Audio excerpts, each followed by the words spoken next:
جو ہوا تو خیبر پختونخوا میں ہے، پیپلز پارٹی کے کور کمیٹی کا حوالہ دے رہے ہیں، کور کمیٹی کا حوالہ دے رہا ہوں، مگر میرا جو ایمفیسس ہوگا کہ وہ ورکرز کیا کہہ رہے ہیں پیپلز پارٹی کے بارے میں، جو ان کے ہارڈ کور ورکرز تھے. بڑی انٹرسٹنگ اس میں کنکلوژنز ڈرا کیے گئے ہیں اس سروے میں. اور پھر ساتھ ساتھ پیپلز پارٹی جو کرنا چاہ رہی ہے، معیشت کتنی اجازت دے گی، اب آخری وقت میں کیا خاک مسلمان ہوں گے والا معاملہ، اس پہ بات کریں گے. اور ساتھ ہی ایک اور بڑی دلچسپ خبر بھی آپ کہہ سکتے ہیں اور افسوسناک بھی، کہ قطر کے وزیر لٹ گئے، بلوچستان میں شکار پہ آئے ہوئے تھے اور 6 کروڑ روپے تربت میں وہ وارا بسٹرڈ جو ایک مشہور پرندہ ہے ریئر، وہ بھی ایک سکیم ہے جو ہم اجازت دے دیتے ہیں. تو یہ معاملہ یہ کیا ہے، یہ حالات کہاں تک پہنچ گئے. اور پھر جو ہمارے فارن ایکسچینج ریزروز ہیں ان میں مسلسل گراوٹ ہے. اور آخر میں بات کریں گے، یونان کا ڈیل تو ہو گیا مگر ابھی مطمئن نہیں ہے وہ ساہوکار یورپ کے جو آ کے ان کی دہلیز پہ بیٹھے ہیں، وہ اور مانگ رہے ہیں. کدھر جا رہے ہیں حالات، یونان کا کیا بنے گا، یورپ کا کیا بنے گا اور دنیا پہ اس کے کیا اثرات ہوں گے، اس پہ میں بات کروں. صحیح. صغیر احمد کے پاس چلتے ہیں اسلام آباد. صغیر، اسلام آباد میں کیا ہو رہا ہے آج کل؟ تو اسلام آباد سے خبریں آتی سپریم کورٹ سے. جی بالکل شازیہ، اسلام آباد جو ہے وہ آج کل عدالتی خبروں کے حوالے سے بہت اہم ہے. اور اس میں آج جو ہے وزیر اعظم کی انٹرا کورٹ اپیل جو ہے وہ اس پہ آج جو ہے اعتزاز احسن وہ دلائل مکمل کریں گے. کل ان کے ابتدائی دلائل جو تھے وہ مکمل ہو گئے تھے، آج اور حتمی دلائل اب دیں گے. اب دیکھتے ہیں کہ اس میں کیا نتیجہ سامنے آتا ہے. خط لکھنے کا معاملہ جو ہے وہ بہت زیادہ زیر بحث بھی ہے. اب تمام حلقوں میں وہ چمے گوئیاں ہو رہی ہیں اور کہا جا رہا ہے کہ خط لکھنے کے حوالے سے اگر حکومت ایگری ہوگی تو کیا ہوگا. اور اس کے علاوہ میمو تحقیقاتی کمیشن ہے، آج اس کا بھی بڑا اہم اجلاس ہے. اور آج کا اجلاس جو ہے وہ کسی حوالے سے اہم اس لیے ہو سکتا ہے کہ چونکہ کل جو ہے وہ اکرم شیخ جو ہیں منصور اعجاز کے وکیل، ان کی جانب سے ایک درخواست آئی تھی کہ ان کا بیان جو ہے وہ بیرون ملک ریکارڈ کر لیا جائے. اس میں ہم بحث کریں گے. اور لیڈی ہیلتھ ورکرز جو ہیں جن کی تقریباً 7,000 سیلری ہے، ان کو 3 ماہ سے سیلری نہیں ملی. راولپنڈی میں آج وہ احتجاج کریں گی. وہ بھی اس ہم اچھا سر، کہ میمو کمیشن کا جو اجلاس ہے اس کی ڈیولپمنٹ کے بارے میں بتائیں. ایک خط لکھنے کا حکم دیا ہے میمو کمیشن نے بھی حکومت کو کہ کینیڈین جو بلیک بیری کمپنی ہے اس کو خط لکھا جائے اور حسین حقانی اور منصور اعجاز کے درمیان جو معلومات کا تبادلہ ہے اس کا ڈیٹا فراہم کیا جائے اور حکومت کو اس کی رسید دی جائے. وہ کینیڈین جو کمپنی ہے وہ پہلے انکار کر چکی ہے کہ یہ انسانی حقوق کی خلاف ورزی ہے، کسی کی پرائیویسی کے وہ اس طرح سے سب کے سامنے نہیں لے کے آ سکتے. تو اب خط کس بات پر دوبارہ لکھا جائے گا؟ خط تو پہلے بھی لکھا گیا تھا، ریکویسٹ تو پہلے بھی کی گئی تھی. شاید اس میں جو چیز ہے، کل بھی یہ زیر بحث آئی تھی اور دلائل اس پہ مفصل دیے گئے تھے دونوں طرف سے کہ ان کے جو وکیل ہیں حسین حقانی کے، ان کا یہ کہنا تھا کہ بلیک بیری کا ڈیٹا حاصل کرنے کے حوالے سے جو منصور اعجاز کی جانب سے ایک خط ان کو لکھا گیا ہے، وہ ابھی کوئی خط نہیں لکھ رہے، اس لیے کہ وہ ان پہ تو الزام ہے. جب تک ان پہ کوئی الزام ثابت نہیں ہو جاتا یا واضح نہیں ہو جاتا، وہ ابھی اس کا جائزہ لے رہے ہیں. اور اس کے بعد وہ جو جتنے بھی الزامات ہوں گے ان کا ایک دفعہ ہی جواب دیں گے. کیونکہ کل عدالت کی جانب سے یہ کہا گیا تھا زاہد بخاری صاحب کو کہ آپ جو ان کے بلیک بیری ہیں ان کے قبضے میں ہیں یا وہاں پر پورا رکھ کے آ گئے تھے حسین حقانی صاحب، تو وہ ان کا سٹیٹس کیا ہے ہمیں بتائیں.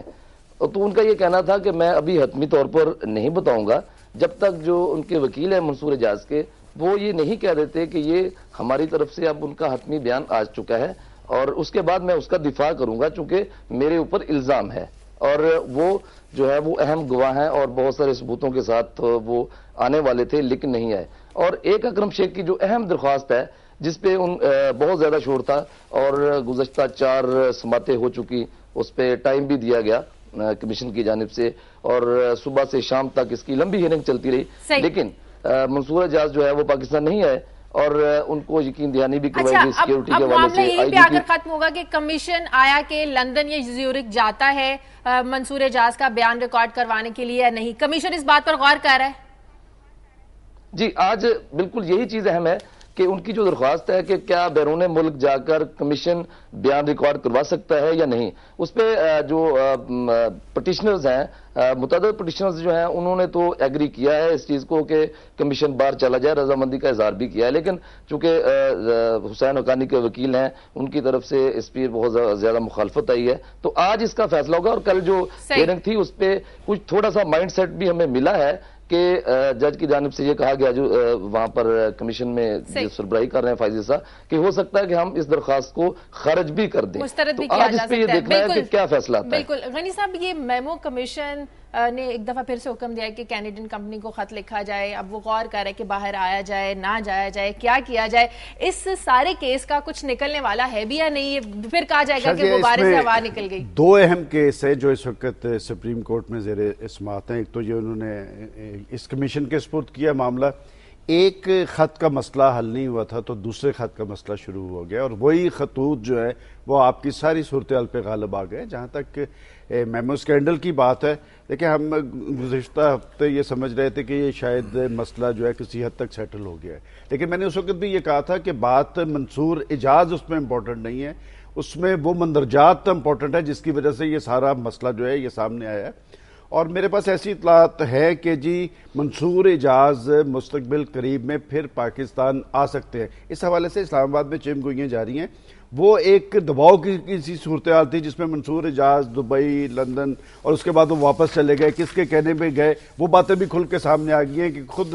امریکی CIA کے اپنے کچھ مفادات تھے۔ بات یہ ہے کہ منصور اعجاز آئے یا نہ آئے، لیکن جو لوگ کورٹ میں گئے ہیں اور جنہوں نے اسے بہت بڑی حقیقت قرار دیا تھا، انہیں اس حوالے سے پاکستان کے عوام کو اور پاکستان کے اداروں کو ضرور اعتماد میں لینا پڑے گا کہ وہ کس بنیاد پہ گئے تھے اور جو مندرجات تھے اس میں حقیقت کیا تھی۔ بالکل، ایک اور اہم سماعت ہے آج توہین عدالت کیس کی وزیر اعظم کے خلاف جو تھی۔ غنی صاحب، سمیع ابراہیم صاحب، آپ نے بھی کل نوٹ کیا ہوگا توہین عدالت کی سماعت تھی، ایک بار پھر سے توہین عدالت کی گئی، تو اس معاملے میں بھی خط کا ہی ایک مسئلہ ہے، وہ حل نہیں ہو پا رہا، اس کا بھی کچھ نکلے گا یا حکومت ڈیلے ٹیکٹس وہی یوز کرتی جائے گی؟ دیکھیں، جو پاکستان کی گورنمنٹ ہے، یوسف رضا گیلانی صاحب وزیر اعظم کے جو وکیل ہیں اعتزاز احسن، وہ میں نے کل بھی کہا تھا وہ ٹائم بائی کرنے کی کوشش کریں گے، اور آج 10:30 بجے تک ان کو کہا گیا کہ وہ اپنے دلائل مکمل کر لیں۔ سمجھ میں نہیں آتی کہ عدالت ٹائم کی قدغن کیوں لگاتی ہے، کیا اتنی جلدی ہے عدالت کو فیصلے کی؟ یہ تو اب جج ہی زیادہ بہتر بیان کر سکتے ہیں۔ ابھی بھی جلدی ہے، ابھی بھی جلدی ہے۔ اگر ایک وکیل کہتا ہے شازیہ کہ میں نے دلائل دینے ہیں، تو وہ اگر ٹائم مانگ رہا ہے تو یہ اس کا حق ہے کہ اس کو ٹائم دیا جائے۔ اس میں جلدی کا تعین آپ یا میں یا عدالت تو کر سکتی ہے قانونی طور پر، لیکن ہم یہ نہیں کر سکتے۔ تو ان کے وکیل کا یہ کہنا ہے کہ ان کو نہیں سنا گیا تھا پچھلے فورم پہ، اب سنا جائے، تو عدالت نے کہا کہ آپ ایک اس وقت تک ختم کریں۔ اب وہ تو آج سامنے آ جائے گا، اب یہ کیونکہ ایک عدالت میں معاملہ ہے تو اس پہ کامنٹ اس طریقے سے میرا خیال ہے زیادہ مناسب نہیں ہوگا، تو دیکھتے ہیں کہ وہ آج کیا اس میں فیصلہ کرتے ہیں۔ 11 بجے تک انہوں نے دلائل کمپلیٹ کرنے ہیں۔ ایک اور اہم خبر، 20ویں آئینی ترمیم سعید قاضی صاحب جس پر حکومت اور اپوزیشن کے درمیان معاملات کچھ طے پاتے ہوئے نظر آ رہے ہیں، لیکن ایک رکاوٹ کھڑی کر رہی ہے ان کی اتحادی جماعت MQM، تو کیا ابھی بھی اس میں کچھ رکاوٹیں کھڑی ہو سکتی ہیں، منظور ہو سکتی ہے؟ دیکھیں، nothing is certain in this very very uncertain world of Pakistani politics۔ ایک دن یہ کچھ کہتے ہیں، ایک دن خبریں چھپ جاتی ہیں جی کہ یہ طے پا گیا۔ معاملہ یہ ہے کہ میں اسے ایک اور اینگل سے دیکھتا ہوں، اگر آپ مجھے اجازت دیں تو۔ ابھی وقت دے رہے ہیں، وقت نہیں دے رہے، میں کہتا ہوں کتنا اور وقت قوم کا ضائع کرنا آپ نے، کتنی دیر الجھائے رکھیں گے؟ اب یہ 26-27 سیٹوں کا معاملہ ہے، عوام کا تو اس میں کوئی سلسلہ نہیں ہے۔ اپنے کل ہم اس پہ بات کر چکے ہیں کہ، اور سلمان غنی صاحب نے بھی فرمایا کہ جناب یہ ذاتی ایجنڈا ہے، کون پارٹی کتنا گین کرے گی، کیا ہے، یہ ہے لڑائی۔ اب الیکشن چونکہ آ رہا ہے، اور جیسے میں نے اپنی خبروں کا ذکر کیا کہ سب کو اپنی اپنی پڑی ہوئی ہے، مگر یہ جتنی باتیں ہیں، یہ آپ نے پنجابی میں ایک محاورہ سنا ہے، پانی میں مدھانی ڈال دینا، تو یہ میمو یہ ڈال کے ہم لگے ہوئے ہیں، ٹی وی پہ بھی بولے جا رہے ہیں، اخباروں میں بھی لکھے جا رہے ہیں، نتیجہ کیا؟ پاس ہو جائے تو پھر کیا ہوگا؟ 20ویں ترمیم پاس نہیں ہوئی تو زندگی کیا ہے؟ 18ویں ترمیم پاس ہوئی 19ویں، اس سے پہلے زندگی کیا تھی، اس کے بعد کیا بدلاؤ آیا؟ مطلب یہ ہے کہ خدا را let's stop joking with the people's intelligence. یہ بڑی اچھی انہوں نے بات کی کہ یہ ایسے معاملات ہیں کہ جن کا پاکستان کے جو عوام ہیں ان کے جو مسائل ہیں ان کی وجہ سے وہ اگنور ہو رہے ہیں۔ میں نے اپنی شروع میں آپ کو عرض کیا ہے خبر کے حوالے سے کہ چنیوٹ کا ایک چھوٹا سا گاؤں ہے نہالا، وہاں پر ایک لڑکی تھی نازیہ اور ایک لڑکا ضمیر، ان دونوں نے آپس میں لو میرج کر لی، تو پنچایت میں معاملہ چلا گیا اور پنچایت نے یہ فیصلہ کر دیا کہ جو نازیہ کی جو بہن ہے وہ جس لڑکے نے شادی کی ہے وہ ان کے حوالے کر دی جائے، اور یہ نہیں کہ شادی کر کے حوالے کی جائے، یہ کہا گیا پنچایتی فیصلے میں کہ اس کو بیوی کا سٹیٹس نہیں ہوگا، اور وہ لڑکی بیچاری وہ لے گئے، وہ لڑکے والے ان کو انہوں نے اپنے پاس رکھا، اس کی جو فیملی ہے وہ پولیس تھانوں کے چکر لگا رہی ہے، وہ ان سے درخواستیں کر رہی ہے کہ ہمیں یہ واپس کیا جائے. اس نے مجھے مختارہ مائی کے اس واقعے کی یاد دلا دی کہ اس مہذب سوسائٹی میں کہاں ہے وزیر اعلیٰ, وزیر اعظم, چیف جسٹس. میں آج ان سے یہ پوچھتا ہوں کہ یہ جو پاکستان کے عوام ہے, 18 کروڑ عوام جن کے یہ مسائل ہیں, کیا ان کی کوئی داد رسی ہوگی کبھی؟ میں ایک بات ایڈ کر دوں, یہ واقعہ ہمارے سامنے آ گیا, ہم ہائی لائٹ کریں گے, کچھ ہو بھی جائے گا. 180 ملین کی سوسائٹی میں ہر لمحے یہ پروگرام ختم ہونے سے پہلے جو قیامت لوگوں پہ ٹوٹ جائے گی, نہ وہ میڈیا تک آئے گی نہ وہ کسی اور تک پہنچے گی. معاملہ کیا ہے, ابھی جوڈیشری بحال ہوگی, سب کچھ ہو گیا. 7,000 روپے ماہانہ اگر ایک آدمی کی انکم ہے 70%, وہ تو وکیل ہائر نہیں کر سکتا, تھانے دار تو پیسے. اب آپ کا جو کویسچن ایکچوئل تھا وہ تھا ترمیم کے حوالے سے کہ اس پہ آپ دیکھیں کہ پچھلے 15 دن میں اپوزیشن کے ساتھ مذاکرات کے بعد حکومت نے اپوزیشن اور خاص طور پہ مسلم لیگ نون کو تو منا لیا, لیکن ان کے اتحادی ناراض ہو گئے. ناراض کس بات پہ ہوئے کہ جو نگران حکومت بننی ہے اس میں اب پرائم منسٹر اور اپوزیشن لیڈر دونوں کی مرضی شامل ہوگی, دونوں کسی کو ریکمینڈ کریں گے,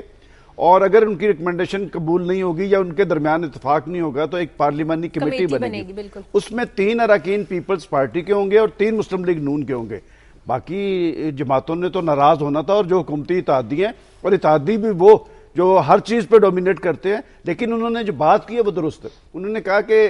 ایم کیو ایم کا کہنا ہے کہ اس میں صوبوں کی بات کو شامل کیا جائے, اور پاکستان مسلم لیگ کاف نے اس میں نصاب تعلیم کے ایشو کو اٹھایا ہے, اور ان کا کہنا ہے کہ یہ وفاقی حکومت کی ذمہ داری ہے, یہ صوبوں کے سپرد نہ کی جائے. پاکستان کے جو ممتاز ماہر تعلیم ہے وہ بھی اس پہ ریزرویشن دے چکے ہیں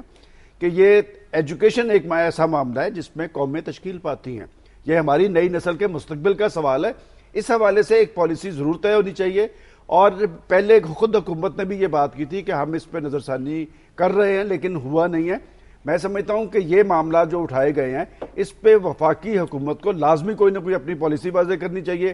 ایم کیو ایم نے اپنے اجلاس بلا لیے ہیں, کراچی اور لندن میں اجلاس, اور آپ کو پتہ ہے کہ جب وہ اجلاس بلا لیتے ہیں کوئی بڑی بات ہوتی ہے تو مجھے لگتا ہے کہ اس پر پھر اپ سیٹ نہ ہو کوئی ہو جائے. اچھا, اس نے نا غنی صاحب نے جو بات کی ہے اس کے 2 اور پہلو بھی ہیں جو ایکسپوز ہوئے ہیں, جو پاکستان مسلم لیگ نون والے اور پاکستان پیپلز پارٹی والے. یعنی ویسے تو یہ بات کرتے ہیں کہ ہم سب کو ساتھ لے کے چلیں گے. پیپلز پارٹی کا تو یہ اعلان ہے مفاہمت کی سیاست, سب کو ساتھ لے کے چلنا, لیکن جب وہ مسلم لیگ نون کے ساتھ معاملہ طے کر رہے ہیں تو اس بات پر ایگری کر گئے کہ 3, اور مسلم لیگ نون بھی ویسے تو انہوں نے لیڈر آف دا اپوزیشن کو ٹاسک دیا ہوا ہے, وہ روزانہ فضل الرحمان کے ساتھ کھانے کھاتے ہیں اور دوسروں کے ساتھ, لیکن جب پیپلز پارٹی کے ساتھ بات آئی تو کیا, ہاں ٹھیک ہے, 3 بندے آپ کے 3 بندے ہمارے, ہم اس میں طے کر لیں گے. بنیادی طور پر جو میں کل بھی بات کر رہا تھا, یہ گفتگو اس لیے نہیں ہو رہی تھی کہ کوئی شفاف نظام لے کے آنا ہے, یہ گفتگو اس لیے ہو رہی تھی وہ سمجھتی ہے کہ ہم 2 بڑی پارٹیز ہیں, ہماری باری لگی ہوئی ہے. نون لیگ والے اپنی مرضی کا نگران سیٹ اپ چاہتے ہیں, پیپلز پارٹی والے اپنی مرضی کا نگران, اور وہ نگران سیٹ اپ اس لیے کہ ہم حکومت میں آ سکیں, جیت سکیں, تاکہ مینج چیزیں اس طرح سے ایم کیو ایم نے جو نئے صوبے کی بات کی ہے, قبائلیستان, انہوں نے کہا ہے کہ جو قبائلی علاقے ان پر مشتمل ایک صوبہ بنایا جائے. ایم کیا چاہتی ہے؟ اصل بات نہیں وہ کرتے, صوبوں کی بات تو وہ کر رہے ہیں, وہ کس لیے کر رہے ہیں, وہ دوسری جگہوں پہ دوسرے صوبوں میں بات کر رہے ہیں, لیکن اس کے پس منظر میں کیا ہے, وہ اندرون سندھ کے حالات بتا رہے ہیں. دیکھیں وہاں پر قوم پرستوں نے جو بات کی ہے, میں سمجھتا ہوں کہ صوبوں کا معاملہ درست ہے, صوبوں کی انتظامی تقسیم ہونی چاہیے. اس کے لیے آخر حکومت کوئی کمیشن کیوں نہیں بناتی تاکہ کوئی ایک فارمولہ جو طے کر کے اس پہ آگے پیش رفت ہو. اچھا, اس میں نا اب کیونکہ صوبوں کی کریشن, تو اس کے لیے ایک طریقہ کار بھی ہے آئین میں, جو ہمارے ہاں طریقہ کار ہے اس وقت, جو طریقہ کار ہے اس کے مطابق یہ ہے کہ جو پریزیڈنٹ کے پاس اس وقت تک کوئی صوبوں کی کریشن کا بل نہیں جائے گا جب تک جو اس کی صوبائی اسمبلی ہے کنسرن, وہ اس نے اس کو 2/3 اکثریت سے پاس نہ کر دیا. لیکن یہ ایک ویگ ہے, اس میں جو فرسٹ فورم ہے کہ یہ پرپوزل کہاں پر لے کے جائی جائے اس کے بارے میں خاموشی ہے. لیکن 1962 کا کانسٹیٹیوشن تھا ایوب خان کا, اس میں یہ تھا کہ یہ بنیادی طور پر 2/3 اکثریت سے صوبائی اسمبلی ہی منظور کرے گی. اب کیونکہ یہ ویگ ہے, ذرا کلیئر نہیں ہے, تو ایم کیو ایم جو آئی ہے قومی اسمبلی میں, اس نے یہ نہیں کہا کہ جو 239 آرٹیکل صوبوں کی کریشن کے حوالے سے بات کرتا ہے اس کے تحت وہ نہیں آئے. وہ بیسیکلی آئے ہیں آرٹیکل 48 کے تحت, کہ جس میں پرائم منسٹر کو یہ کہا ہے کہ وہ ریفرنڈم کروائے اور اس کے سوال کو ریز کرنے کے لیے وہ جوائنٹ پارلیمنٹ سیشن, ایک اگر بات کر لینے دیں مجھے, کہ جوائنٹ پارلیمنٹ سیشن بلا کے ایک کوسچن فریز کیا جائے اور پاکستانی قوم سے پوچھا جائے جو در حقیقت بنیادی طور پر میرا خیال ہے وہی ایک سوچ ہے جو 1 یونٹ بنانے والوں میں سوچ تھی. اس سے جو ہے جو ایک ہماری جو اکائیاں ہیں ان میں مسٹرسٹ زیادہ ہے. میں اس میں دیکھیں بڑی واضح بات انہوں نے کی ہے کہ ایک طرف تو وہ ڈیسنٹرلائزیشن کی بات کرتے ہیں کہ جی ڈسٹرکٹ گورنمنٹ سسٹم ہونا چاہیے, صوبوں کے پاس مرکز سے صوبوں اور صوبوں کے بعد ڈسٹرکٹ کو اختیارات ملنے چاہیے. دوسری طرف وہ ایک ایسی ترمیم لا رہے ہیں کہ 18 امینڈمنٹ کے بعد جب صوبے زیادہ بااختیار ہوئے تو وہ یہ جو اختیار ہے وہ مرکز کو دینا چاہ رہے ہیں. یہ بات تو بالکل اس سے الٹا ہے. اچھا یہ ترمیم نہیں وہ لا رہا ہے, میں صرف ایک بات وضاحت کر دوں, جو انہوں نے بیسیکلی آرٹیکل جو موجود ہے ہمارے آئین میں اسی کے تحت انہوں نے پرائم منسٹر کو ایک کیس ریفر کیا ہے. ابھی ترمیم قبائلستان کے لیے کہی ہے انہوں نے, جی نئے صوبے کے لیے کی ہے. وقت تو ایک بریک کا, بریک کے بعد جب واپس آئیں گے تو بات کریں گے کہ مشترکہ مفادات کونسل میں عوام کے مفادات کا کتنا خیال رکھا گیا. بریک کے بعد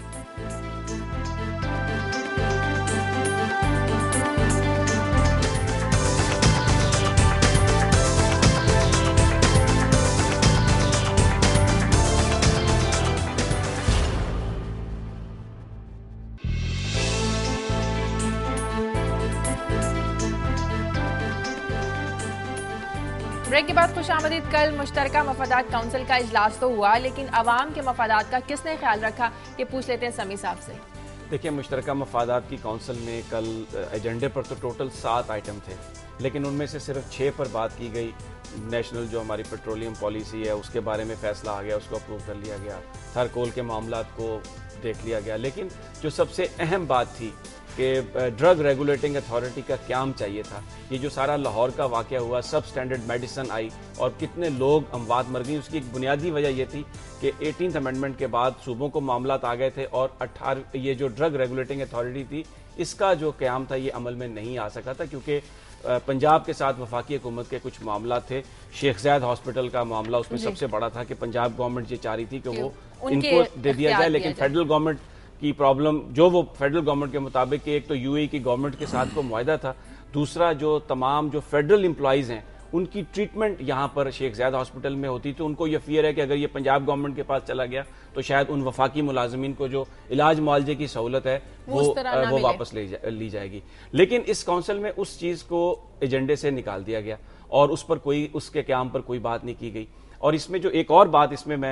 جو گفتگو ہوئی انسائڈر ہمیں سورسز نے بتایا, اس میں میاں شہباز شریف کا جو ایک بہت ہی ویلڈ پوائنٹ تھا اس میٹنگ میں کہ جو بہت سارے منٹس تھے, جو بہت ساری چیزیں ایجنڈے پر تھیں, اس کے بارے میں جو ابتدائی معلومات ہوتی ہیں جو ضروری ہوتی ہیں ان لوگوں کو دی جائیں جو اس کے میٹنگ میں شریک ہوں, ان کو وہ نہیں دیے گئے. اور میاں شہباز شریف نے یہ پوائنٹ اٹھایا جس پر وزیر اعظم نے جو کیبنٹ سیکرٹری ہیں نرگس سیٹھی, ویسے تو بڑی پاورفل سیکرٹری ہیں اور بڑی وزیر اعظم کے بڑی قریب جانی جاتی ہیں, لیکن ان کو سخت وارننگ دی گئی کیونکہ یہ شہباز شریف صاحب نے جو وہاں پر بات کی بڑی زبردست بات تھی. ان کا یہ کہنا تھا کہ ہم یہاں پر صرف چائے پینے کے لیے, کھانا کھانے کے لیے اور مذاق کرنے کے لیے اکٹھے نہیں ہوتے, قومی مفادات کے لیے آتے ہیں. تو اس پر میٹنگ ہوتی ہے, لیکن جو ایک عوامی بہت بڑا مفاد تھا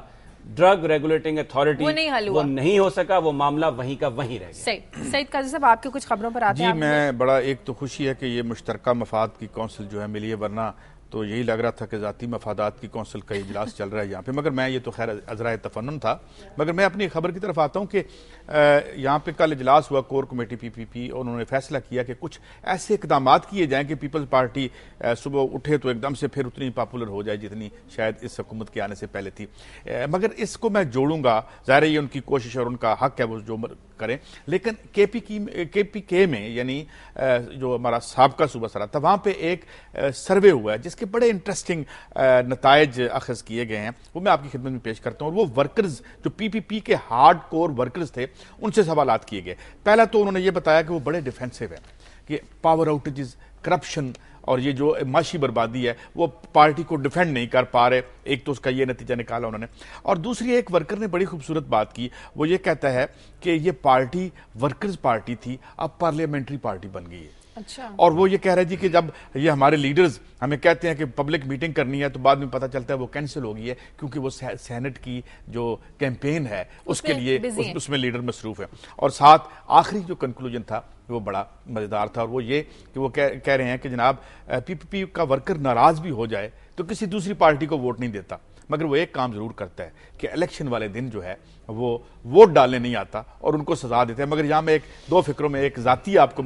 بات بتانا چاہتا ہوں کہ 1986 میں جب محترم بے نظیر بھٹو آئیں تو اس پی سی میں ایک فنکشن تھا، انہوں نے فرمایا کہ اب پارٹی کا نظریہ بدل چکا ہے اور ideology has taken the back set, نظریہ پچھلی سیٹوں پہ چلا گیا ہے۔ تو وہاں ایک لڑائی اور ہنگامہ بھی ہوا جس کا یہ آج سب نتیجہ نکلا ہے۔ تو میں صرف یہ بات کر کے کنکلوڈ کرتا ہوں کہ جب نظریات پچھلی سیٹ پہ چلے جائیں تو پھر کوئی بھی ہو، چاہے فیصل رضا عابدی ہوں، بابر اعوان ہوں، رحمان ملک ہوں، ان کو فرنٹ سیٹس پہ بیٹھنے سے کوئی نہیں روک سکتا۔ بیسیکلی سروے کا نتیجہ نکلا کہ پی پی کے جو کارکن ہیں وہ اپنی لیڈرشپ سے مایوس، وہ خوش نہیں ہیں۔ غنی صاحب، آپ نے بڑی اہم خبر دی تھی کہ سینٹ انتخابات میں کچھ بندر بانٹ چل رہی ہے۔ میں قاضی صاحب کی بات کو ہی آگے بڑھاتا ہوں، انہوں نے تو بات کہا نا کہ اب کارکنوں کی بجائے یہ پارلیمانی پارٹی بن گئی ہے۔ میں سمجھتا ہوں کہ ہمارا سب سے بڑا المیہ ہی یہ ہے کہ ہم اپوزیشن میں جمہوریت، جمہوری اقدار، جمہوری جدوجہد کی بات کرتے ہیں، اور اب سینٹ انتخابات میں کیا ہو رہا ہے کہ سینٹ انتخابات کے حوالے سے جو سرگرمیاں جاری ہیں اس میں جو تفصیلات اخبارات میں آئی ہیں، مجھے ساری ریزرویشن خود پارلیمنٹیرینز نے دی ہے جنہوں نے اس میں ووٹ دینا ہے۔ وہ ہمیں فون کر کے یہ بتا رہے ہیں کہ ہماری سیاسی قیادتیں ایک طرف تو جمہوریت کی بات کر رہی ہیں، لیکن اب یہ سارا معاملہ جو سینٹ کے انتخابات کا یہ پھر مفاہمت کی بنیاد پہ، اس میں الیکشن نہیں سلیکشن ہو رہی ہے۔ مثلا پنجاب 11 نشستیں ہوں گی جی پنجاب کے لیے، 7 حکمران مسلم لیگ نون انہیں ملیں گی، 5 اس میں 12 اب چونکہ ایک اقلیتی رکن کی جو سیٹ ہے وہ اس کا اضافہ ہوا ہے 12، 5 پیپلز پارٹی کو جائیں گی،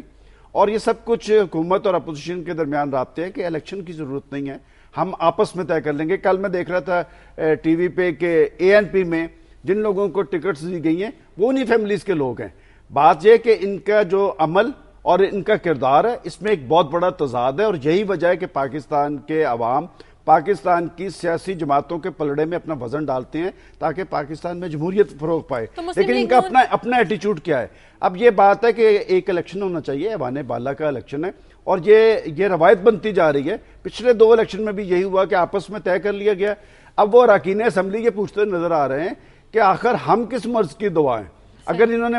معاملات آپس میں ہی طے کر لینے ہیں اور ہم کس کو ووٹ دیں گے، یہ سارا عمل میں سمجھتا ہوں کہ پاکستان کی سیاسی لیڈرشپ کے آگے ایک چیلنج ہے، اور خود سیاسی جماعتوں کے آگے لمحہ فکری ہے کہ آپ بات جمہوریت کی کرتے ہیں لیکن آپ کا طرز عمل کس حد تک جمہوری ہے، یہ ساری قوم کے ساتھ۔ اچھا، یہ تو ان کی بات بڑی صحیح ہے سلمان غنی صاحب کہ ہم بھی یہ کہتے ہیں کہ جو جمہوری عمل ہے وہ ایک باقاعدہ ٹرانسپیرنٹ ہونا چاہیے اور ہر ممبر کو اس بات کی اجازت ہونی چاہیے کہ وہ الیکشن لڑے، لیکن جو لیڈرشپ ہے جیسے انہوں نے کہا وہ بنیادی طور پر وہ یہ کہتے ہیں جی کہ ہم یہ اس لیے کر رہے ہیں کہ تاکہ اراکین اسمبلی میں پیسے نہ لگائے جا سکیں، لیکن خود وہ پارٹی فنڈز کے نام پر بہت سارے پیسے لے رہے ہیں۔ لیکن ایک اور بڑا فریق،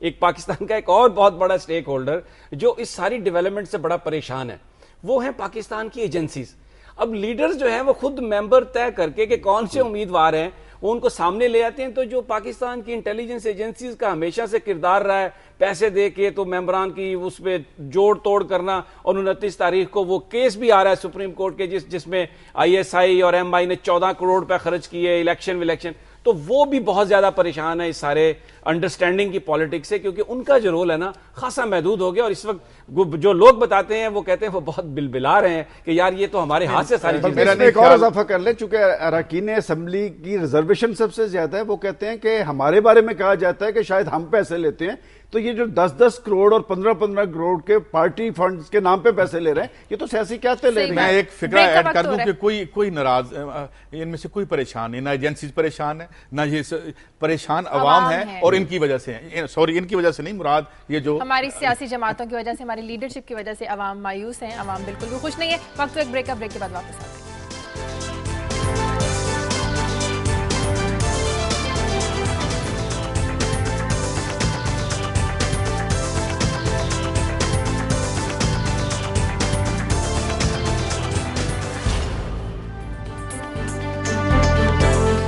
خوش آمدید۔ چائنا اور پاکستان کے تعلقات سے کون واقف نہیں ہے؟ پوری دنیا جانتے ہے کہ چائنا اور پاکستان کی دوستی کا جو رشتہ ہے بہت زیادہ گہرا ہے، ہر مشکل وقت میں دونوں نے ایک دوسرے کا ساتھ دیا ہے، لیکن سمی ابراہیم صاحب نے ایک بڑی خطرناک اور ایک تشویشناک، سمی صاحب آپ نے خبر بتائی کہ مستقبل میں چائنا اور پاکستان کے تعلقات خراب ہو سکتے ہیں، وہ کیسے؟ دیکھیں جو ہمیں خیبر پختونخوا فیڈرل ایریا سے جو خبریں آ رہی ہیں پچھلے 2-4 دنوں سے، جو ہمارے وہاں پر نمائندے ہیں اور دوسرے صحافی، ان سے ایک مستقل گفتگو کا سلسلہ تھا یہ جاننے کے لیے کہ وہاں پر کیا ہو رہا ہے، تو پتہ یہ چلا کہ ہم تو صرف ایک جو امریکی کانگریس میں ہیئرنگ ہوئی آزاد بلوچستان کی اس پر رو رہے تھے، یہاں پر تو جو تھنک ٹینکس ہیں امریکہ کے وہ ایسے ایسے سیمینار کروا رہے ہیں خیبر پختونخوا کے علاقے میں، ٹرائبل بیلٹ میں اور افغانستان میں، جہاں ایک آئیڈیا جو ہے آزاد پختونستان کے قیام کا اس پر باقاعدہ بحث کی جا رہی ہے اور وہ اس کو بڑے ایک طریقے سے پروموٹ کیا جا رہا ہے۔ اور ساتھ یہ بھی خبر آئی کہ جو بہت ساری جو کالعدم تنظیمیں ہیں یا جو جن کو ہم اپنا اسٹریٹجک ایسٹ سمجھتے تھے، وہ بہت ساری تنظیمیں جو ہیں ان کی جو وفاداریاں ہیں شاید اب وہ اس طرح سے پاکستان کے ساتھ نہیں ہے جیسے پہلے تھیں۔ کنڑ میں بہت بڑا ایک بیس بن گیا ہے افغانستان کے علاقے میں، جہاں پر وہ تمام مذہبی